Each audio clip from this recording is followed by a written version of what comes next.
Ok, donc là, ce que je te propose, Nico, c'est on regarde comment ça se passe concrètement avec un macOS. Mhm. Donc, le processus est exactement le même si vous êtes sur Windows.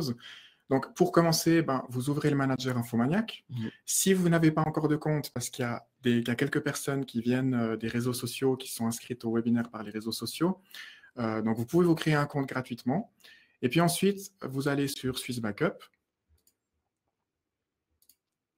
Et puis, tout ce qu'il faut faire, en fait, c'est créer un nouvel emplacement. Mhm. Donc, juste si tu peux nous expliquer, c'est quoi un emplacement concrètement, à quoi ça sert? Alors, en fait, Swiss Backup, on peut le voir un peu comme une sorte de bibliothèque. Mhm. Et puis, dans cette bibliothèque, on a des livres. Et puis, chacun de ces livres, c'est un poste de travail, Ouais. un NAS Synology, un Mac, un PC avec Windows, un serveur Linux, un NAS Synology. Et puis, on va pouvoir déterminer la taille de ce livre dans cette bibliothèque. D'accord. Donc là, si vous regardez ici, c'est marqué espace alloué 1 Tera. En fait, dans le cas de ce démo, on a pris un Swiss Backup, un produit Swiss Backup qui lui fait 1 Tera au total. Et dans ce 1 Tera, vous créez autant d'emplacements que vous voulez. Vous pouvez faire 4 x 256. Bref, à vous de voir comment vous les répartir. Exact, ouais. Mais voilà, chaque emplacement sera dédié à une machine, à quelque chose que vous voulez sauvegarder. En fait, ouais, dans une entreprise, voilà, les différents postes, vous allez leur allouer un espace de sauvegarde parmi un espace total. C'est tout simplement ça. Donc là, je vais créer un emplacement. Et puis là, les choses vont devenir de toute façon super claires. Là, vous choisissez en fait le type d'appareil que vous souhaitez sauvegarder. Donc là, on retrouve le NAS, le serveur Linux ou la solution par Acronis Windows, Mac, OS, Android, iOS.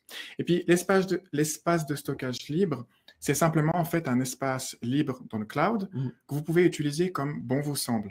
Et puis, pour les gens un peu plus avancés parmi vous, si vous souhaitez patienter jusqu'à qu'on sorte une solution de type Dropbox Made in Swiss Infomaniac, vous pouvez très bien utiliser CyberDuck combiné à Mountain Duck et vous créez votre propre cloud synchronisé entre vos différents appareils. Là, pour le cas de ces démos, on va en revenir à Windows et Mac. Et puis, on a le choix de créer cet emplacement pour soi-même ou alors pour des collaborateurs. C'est très utile si vous êtes une PME et que vous avez un responsable IT qui souhaite tout simplement envoyer des invitations aux employés pour sauvegarder leur appareil. Voilà, c'est si on veut déléguer, tout simplement. Exact. Ici, on choisit simplement un nom qui est censé faciliter l'identification de l'appareil. Donc là, on va simplement l'appeler MacBook Test.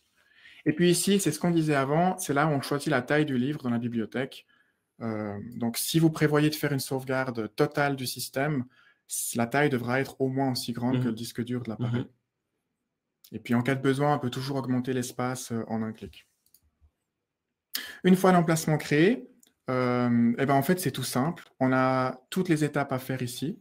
Et puis, l'identifiant et le mot de passe qui sera demandé lors de l'installation de Acronis. Vous allez recevoir un mail et dans ce mail, il y a un lien qui vous permet de créer le mot de passe. Donc, concrètement, voilà le mail à quoi il ressemble. Donc, on a en fait un lien qui permet de générer le mot de passe, comme tu disais. Et puis, il nous répète encore en plus l'identifiant qui va être demandé. Alors juste Thomas, si tu peux expliquer c'est quoi la différence entre justement, on parle d'Acronis. Qu'est-ce que c'est Acronis?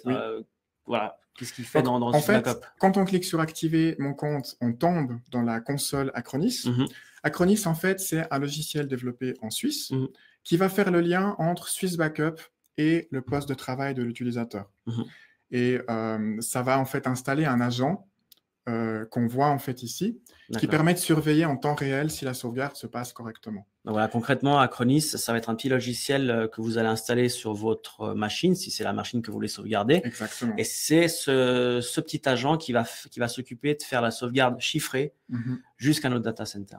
Exactement. Et puis, une fois arrivé ici, la première fois, en fait, vous allez arriver sur cet écran. Et puis, vous allez pouvoir décider quoi sauvegarder, toute la machine, un disque particulier, si vous en avez plusieurs, un fichier ou dossier particulier, et puis ensuite définir la fréquence, la durée de conservation, et puis si oui ou non vous souhaitez activer un chiffrement. Donc ça se fait vraiment en un clic. Le chiffrement ne va pas du tout ralentir l'ordinateur. Et puis en cas de besoin, en cas de besoin, on peut tout à fait personnaliser tous les aspects avancés de la sauvegarde pour les personnes un peu plus avancées.